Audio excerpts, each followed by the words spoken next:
Ladies and gentlemen, bad news for the rock and roll and pop music fans on this channel. One of the greatest performers of all time, the woman that was a survivor, that was our voice, that was a great actress, a great performer, has passed away.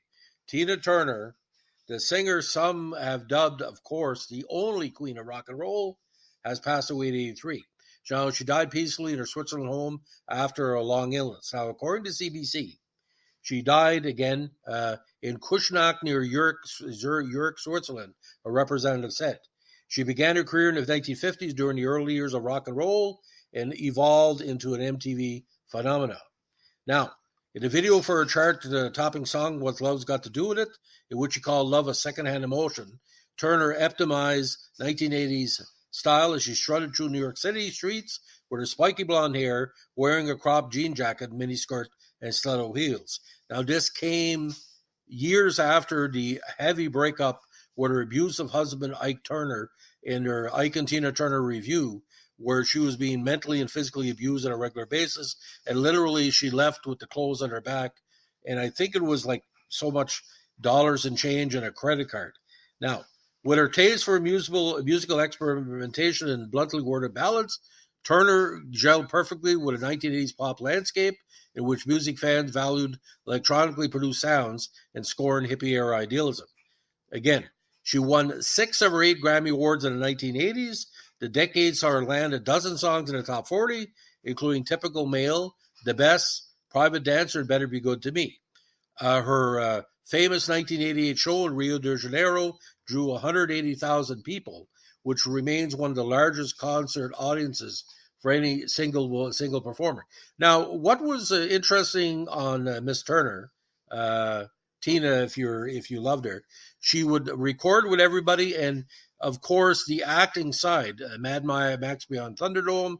She played the Acid Queen in Tommy, where she was robbed of the Best Supporting Actor nomination.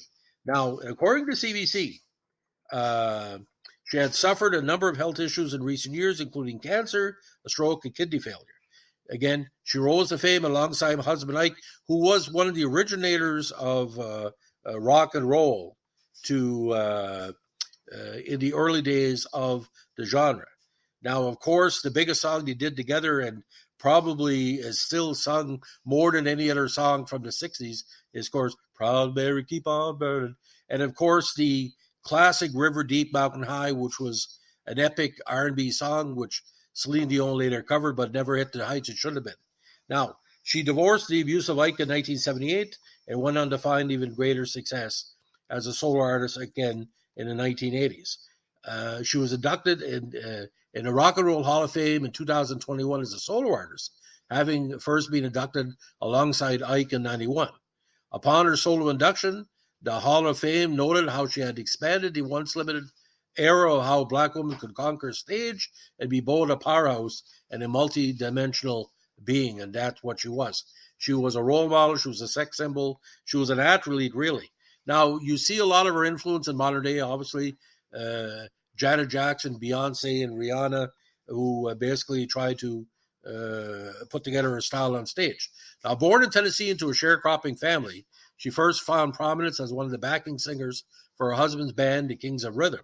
She soon went to front the band, and the couple tasted commercial success with Fool in Love and It's Gonna Work Out Fine, which made the U.S. charts in the early 1960s. The other hits included 1973's Nutbush City Limits, about the small town where Tina was born. But Ike's physical and emotional abuse was taking its toll. But the Ike and Tina Turner review was action on stage. Such an amazing dancer, and her and her backup singers doing, I call the Tina Turner twirl, has to be seen to be believed. And again, the amount of effort she put in performing, she should have been a Beatle, and she was all Beatles in one. If you look at the 4 Beatles and all the different successes they had, she could do everything. It was, now Ike had changed her name from her birth name, Anna Mae Bullock, a decision he took without her knowledge, one example of his controlling behavior. Now, ladies and gentlemen, you have to read exactly her history to understand. Maybe this is the first time you're hearing about Tina Turner, or maybe 5 million times. The trauma made her. She recalled the trauma she suffered throughout the relationship in her 2018 memoir, My Life Story, in which she compared sex with her late physician to a kind of rape. He used my nose as a punching bag so many times that I could taste blood running down my throat when I sang. Now, after escaping her abuser, she went on to rebuild her career and again became one of the biggest pop and rock stars of the 80s and 90s. The only two that can compare with her in that decade was Madonna and Bruce Springsteen. Now, she also did a James Bond theme called GoldenEye and also did duets with many people, including Bryan Adams and Rod Stewart. Now, the Mad Max Beyond Thunderdome movie, which some people see as a cult classic, feature another of her smashes, We Don't Need a Hero, and again, The Who's rock opera Tommy, would you play the Acid Queen, has to be seen to be believed. Now, she found true happiness with her second husband, German music executive Erwin Bach. They began dating in the mid-'80s and they got married in 2013. The pair lived in Switzerland, with Turner taking Swiss citizenship.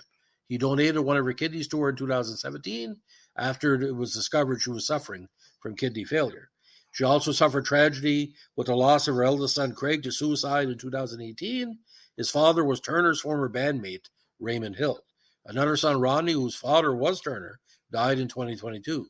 She also had two adopted sons, Ike Jr. and Michael, Ike's children from a previous relationship.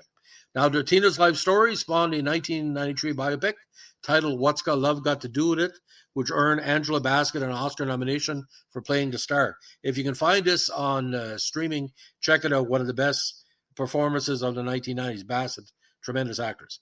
And a hit stage musical, aptly titled Tina the Musical. She was also the subject of the HBO documentary Tina in 2021. Now, in an interview with Mary Claire, South Africa in 2018, Turner said, "People think my life has been tough, but I think it's been a wonderful journey. The older you get, the more you realize it's not what happened, it's how you deal with it." So we'd like to say thanks to BBC and CBC for allowing us to narrate some of the comments about Tina. But I want to give you a little story about Tina Turner. She had appeared in episodic Canadian variety shows in part of her comeback trail.